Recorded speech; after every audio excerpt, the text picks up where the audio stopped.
The disappearance of Amelia Earhart, one of America's biggest mysteries, may finally be solved. A brand new analysis found that the bones discovered on a remote island in the middle of the Pacific Ocean, which they once thought belonged to a man, so they said they weren't her. But now they did a new scientific analysis, and they say yes, 99% chance that they do belong to the famed pilot. Earhart disappeared in July of 1937, and ever since, theory after theory of her fate has intrigued generations. Joining me now, Dorothy Cochrane, the curator of the Aeronautics Department at the Smithsonian National Air and Space Museum, one of the best stops in Washington, D.C., joins us. Good to see you tonight, Dorothy. Talk to us about the science behind the new measuring of the measurements of the bones are what he was going by. What did he find?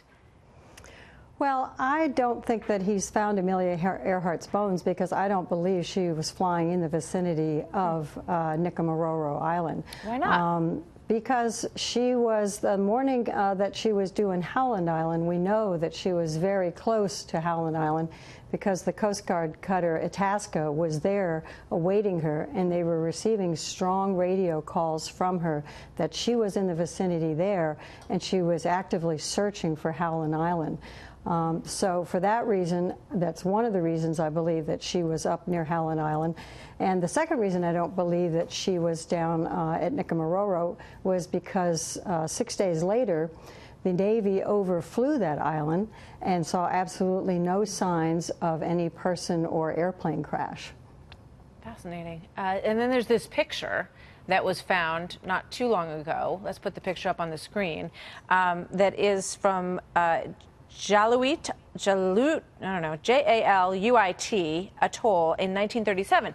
And if you look at them closely, some people believe that that could be Amelia Earhart on the dock, and then Noonan, her navigator, is off to the left in that picture. What do you think about that theory? Do you give that any credence?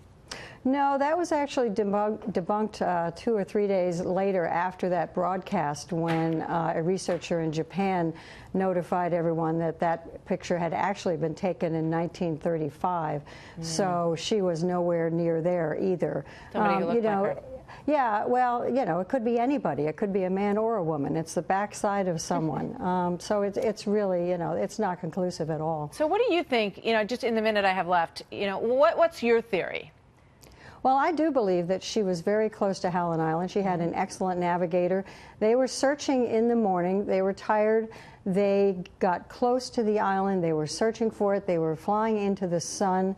There were major communication problems with the Coast Guard and with her communications program.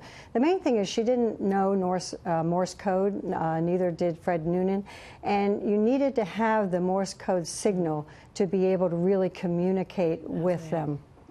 Dorothy, thank you. So the mystery continues tonight. Thanks Yes. for being here. Good to talk to you. My pleasure. Thank you.